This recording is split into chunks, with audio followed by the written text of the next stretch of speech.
Selamat datang lagi di channel YouTube saya, Iwan Sandi Partners.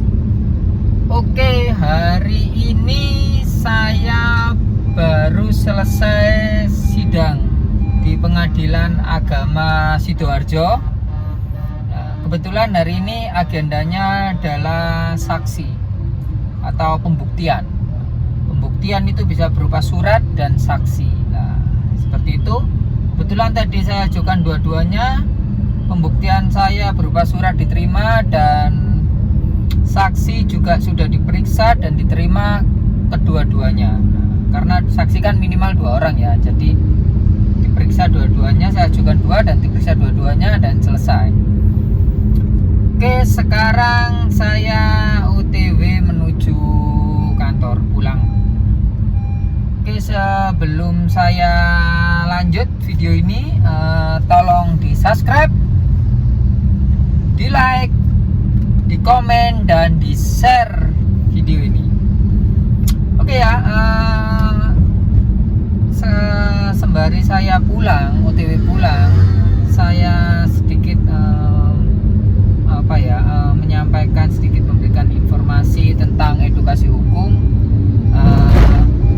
Yang judulnya sekarang ini ada request dari teman-teman ya, Pak, putusan first step itu apa?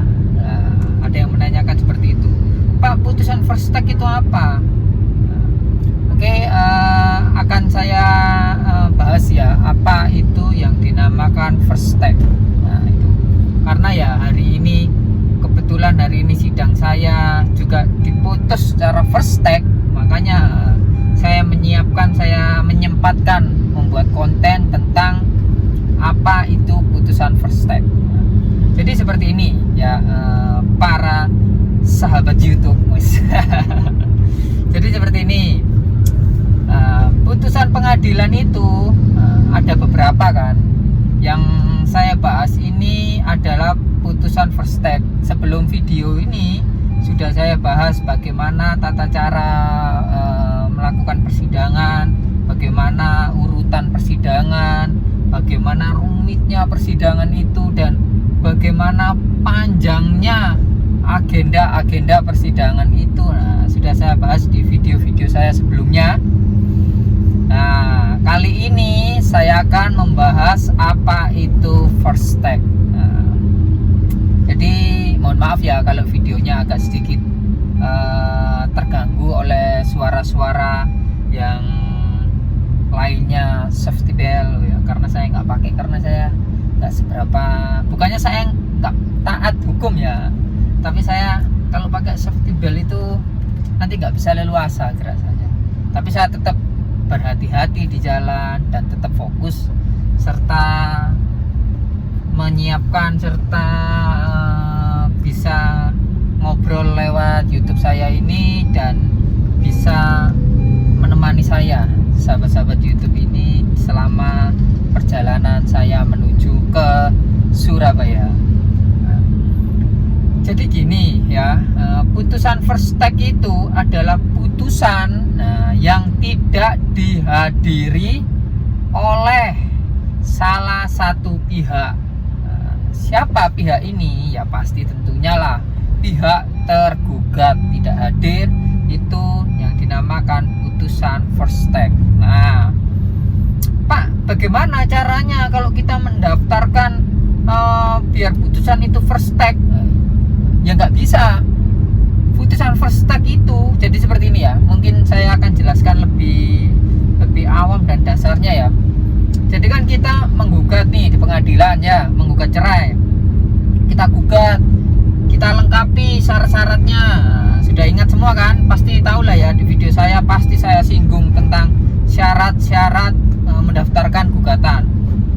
Ya, bukti nikah asli, KTP, KK, akte kelahiran anak bila perlu, bila menuntut hak asuh anak ya. Nah, itu kita lengkapi syarat-syarat itu, kita daftarkan gugatan. Nah, setelah kita daftarkan gugatan, nanti kan ditanyai sama pihak pengadilan, Pak, Bu, alamat suami di mana? Alamat tergugat di mana? apa? Karena pihak tergugat. Sekarang pihak tergugat itu pulang ke rumahnya. Iya, di mana Bu alamat rumahnya? Kita kasihlah alamat si tergugat. Nah, setelah kita kasih alamat si tergugat itu, barulah nanti pihak pengadilan memanggil pihak tergugat itu. Dipanggil bukan dalam arti orang pengadilan ke sana ya, bukan seperti itu. Nah, terus seperti apa Pak panggilan itu? Nah, panggilan itu berupa relas panggilan atau surat dari pengadilan gitu ya, menunjukkan kalau orang pengadilan itu mengundang pihak tergugat untuk menghadiri sidang karena ada suatu gugatan dari penggugat. Nah, seperti itu. Nah, terus jadi orang yang ngantarkan surat itu hanya sekedar surat saja Pak.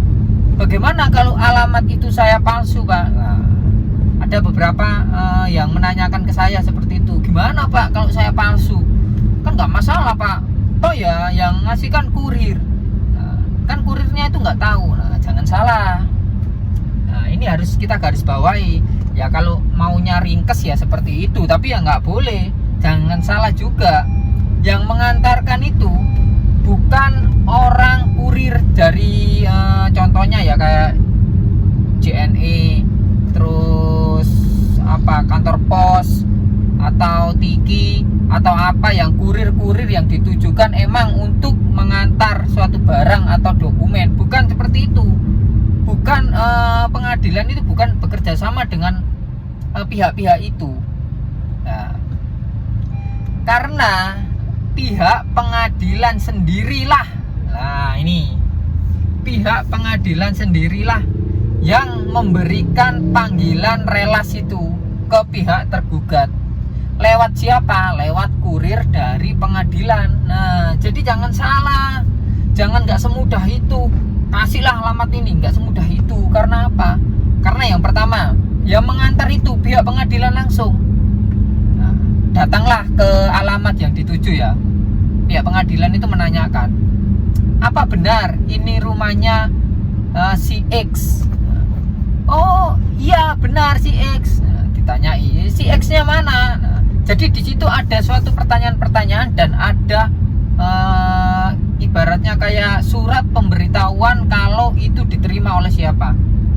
Nah, kalau pihak pengadilannya itu merasa, oh ini orang ini menipu saya, oh orang ini bujui, oh orang inilah, nggak serk lah istilahnya ya, nggak serk, orang yang mengirim panggilan itu nggak serk, bisa jadi nggak dikasihkan. Karena apa? Karena ketidakserkannya dia itu ditulislah di berita acaranya, tidak ketemu dengan tergugat atau tergugat tidak ada di tempat. Nah, kalau seperti itu otomatis waktu sidang ditanyakanlah oleh hakimnya, pihak penggugat ini alamatnya kurang jelas. Nah, pasti menanyakan itu. Karena apa? Karena tidak adanya waktu dipanggil itu tidak hadir, tidak bisa. Nah, jadi pihak pengirim relasnya itu menuliskan di berita acara itu kalau ini tidak patut, panggilan ini tidak patut, mohon diganti alamatnya. Nah, jadi alamatnya dimintalah oleh majelis hakim, penggugat ini alamatnya tidak sesuai, mohon dirubah. Nah, jadi seperti itu. Jadi nggak segampang yang kita pikirkan, kasih alamat inilah, kirim, selesai. Nggak seperti itu. Nah, jadi itu tadi salah satunya ya. Jadi kita harus jujur di sini tuh, kita harus jujur dan kita harus menginformasikan yang sebenar-benarnya kepada pengadilan untuk memanggil pihak tergugat biar mengikuti persidangan. Nah, seperti itu. Nah, terus gimana Pak jadinya? Ya jadinya harus dikasih alamat yang asli. Wajib itu dikasih alamat asli. Nggak bisa kita ngasih alamat ngawur itu. Bentar ya. Oke, kita masuk tol sekarang. Nah, oke, saya lanjut. Nggak bisa kita ngasih alamat ngawur itu, nggak bisa gitu loh. Ya kalau bisa, adapun kalau Pak ternyata teman saya dulu itu bisa gini-gini, ya itu rezekinya dia. Nah, alangkah baiknya kalau kita melakukan sesuai prosedural, karena itu lebih bagus lagi. Nah, seperti itu ya. Terus kalau sudah diterima nih sama pihak tergugat hadir, pihak tergugat sudah menerima, oh saya ini ada sidang hari Selasa, seumpama Selasa besok saya sidang, oke. Pihak tergugatnya itu merasa oke lah, saya hadir sidang. Sidang pertama kan, sudah pihak tergugat hadir, penggugat wajib hadir pastinya ya, karena ya apa? Karena penggugat itu yang punya acara, penggugat yang punya gawe, yang menggugat ya, jadi harus hadir. Nah, hadirlah pihak tergugat dan penggugat. Terus agendanya apa? Mediasi lah. Itu terus sidang-sidang berikutnya berjalannya sesuai aturan, sesuai normalnya seperti apa. Nah, itu yang dinamakan dengan sidang normal. Nah, kalau sidang first take, nah, gini, pihak tergugat tidak hadir karena apa? Karena nggak tahu alasannya apa ya, karena dia menyetujui perpisahan ini juga bisa, karena dia emang sudah nggak suka lagi sama istrinya bisa, atau lain sebagainya, dia merasa sudahlah aku nggak perlu hadir. Kalau pihak tergugat nggak perlu hadir, itu emang lebih cepat. Nah, proses persidangannya lebih cepat. Lah, itulah yang dinamakan gugatan yang diputus secara first take, tidak dihadiri salah satu pihak. Siapa pihak itu? Yaitu pihak tergugat. Nah, untuk panggilan pertama kirim surat, pihak tergugat saya nggak hadir, saya sudah ikhlas, saya legowo kok. Nah, nggak berhenti sampai situ, pihak pengadilan memberi kesempatan lagi. Pihak tergugat, kamu itu loh digugat, kamu nggak mau memberikan klarifikasi atau memberikan argumentasimu karena kamu itu digugat. Diundang lagi yang kedua kalinya, diterimalah sama pihak tergugat ya. Terus pihak tergugat, udahlah nggak apa-apa lah, terus saya ini ikhlas, saya ini legowo, jadi saya ini nggak perlulah menuntut ini itu, sudah wes biarkan sidang ini berlanjut terus. Nah, setelah itu datanglah jadwal sidang kedua kan, jadwal kedua terus disidangkan. Pasti pihak penggugat diberitahu, pihak penggugat ini suami sampean sudah dipanggil 2 kali secara patut, tapi tidak bisa menghadiri persidangan atau tidak mau menghadiri persidangan. Berarti saudara penggugat bisa langsung, ini biar lebih cepat ya sidangnya, nggak bertele-tele, saudara penggugat bisa langsung menghadirkan saksi dan bukti-bukti. Nah, seperti itu. Jadi dihadirkanlah saksi. Oh ya siap yang majelis hakim, saksinya saya sudah siap.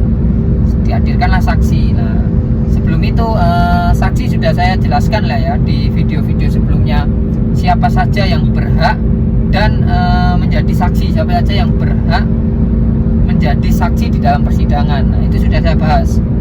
Nah, diperiksalah saksi ini, diperiksa, terus bukti-bukti diperiksa. Oh ya oke. Apa itu buktinya? Buku nikah asli dilihat. Oh ya oke, buku nikah asli. Terus dilihat lagi KTP penggugat. Oh ya oke, sip. Dilihat lagi kalau minta hak asuh anak, kakak. Oh ya kakak ada. Akte kelahiran anak dilihat. Oke, sip. Semua bukti tertulis, mantap. Ada semua, ada aslinya dan ada fotokopinya. Nah, tapi fotokopi ini bukan sekedar hanya di fotokopi jebret dikasihkan, enggak seperti itu. Fotokopi ini harus dileges di kantor pos. Nah, kalau nggak tahu leges di kantor pos, bilang saja, Pak, Mbak, Bu, saya mau leges ini. Nah, jadi di leges itu fotokopi, ditempel matre dan di stempel, nanti ada stempelnya, stempel oleh kantor pos. Nah, seperti itu ya.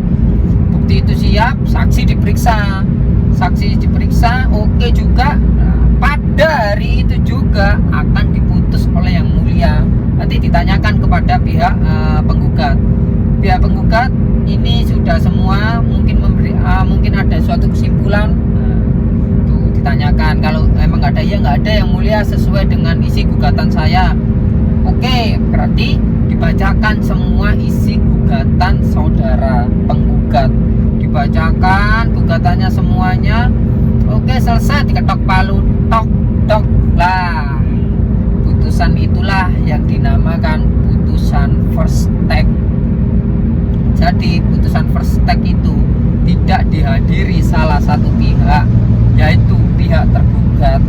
Maka dari itu majelis hakim akan mengabulkan semua permintaan penggugat. Nah, jadi dikabulkan semua permintaan tergugat itu. Penggugat minta apa? Minta cerai. Oke, kabulkan karena tidak adanya tergugat. Terus minta apa? Minta hak asuh anak. Oke, kabulkan karena pihak tergugat tidak hadir. Nah, seperti itu enaknya kalau putusan first take. Cepat, efisiensi, hemat, nah terus tidak memerlukan waktu yang sangat panjang.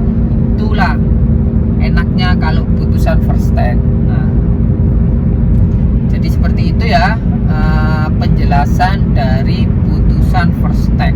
Nah, oh ya, tapi gini teman-teman ya, kakak-kakaknya, kalau itu pihak penggugatnya laki-laki, ya pihak penggugatnya laki-laki, terus kan kadang ada nih pertanyaan-pertanyaan itu, ada yang komen-komen di TikTok saya ya, bilang, Pak, suami saya itu gugat saya cerai, tapi saya nggak dibolehin datang, Pak, gimana?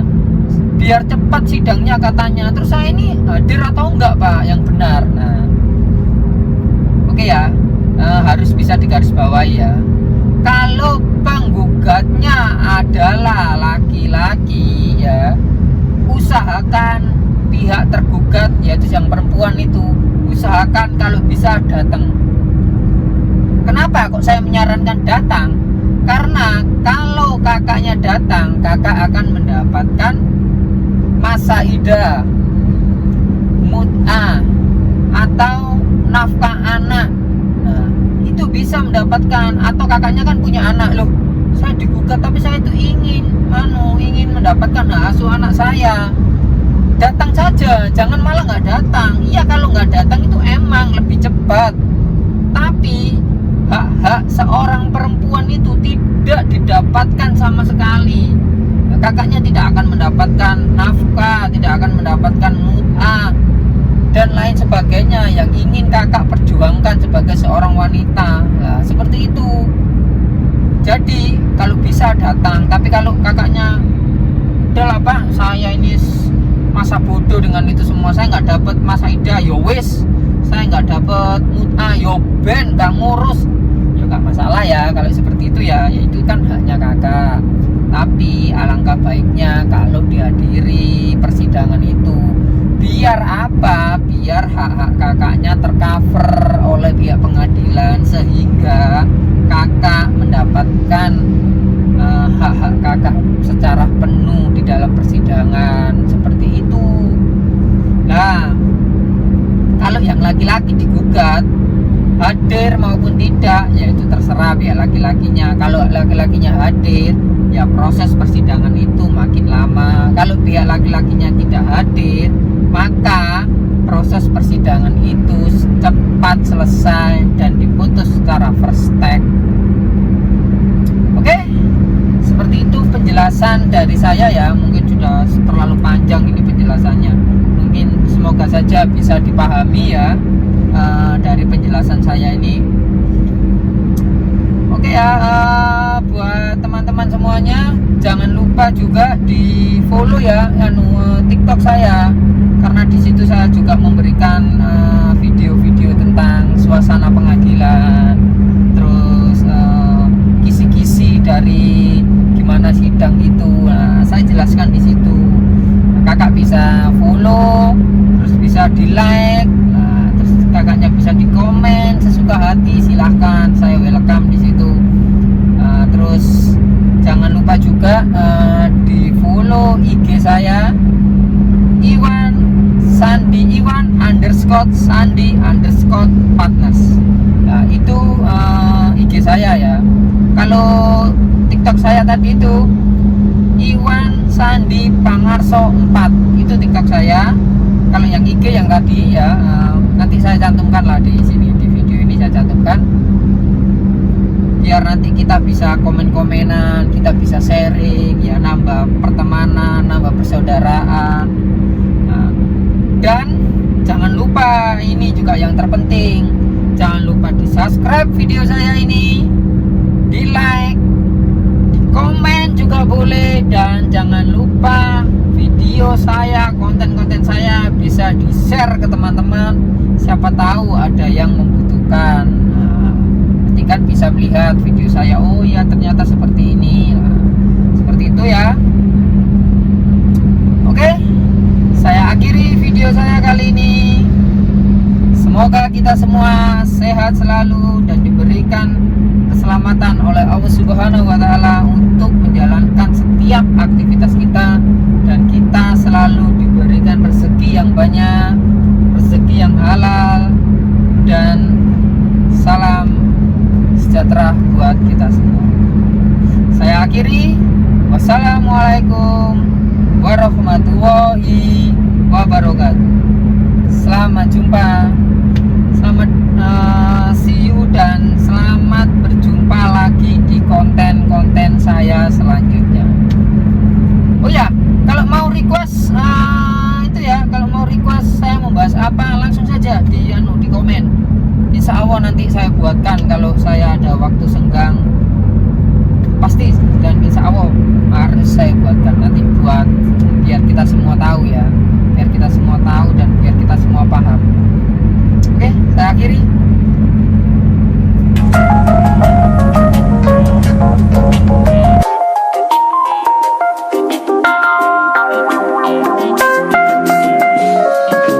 Do you love me, Matthew?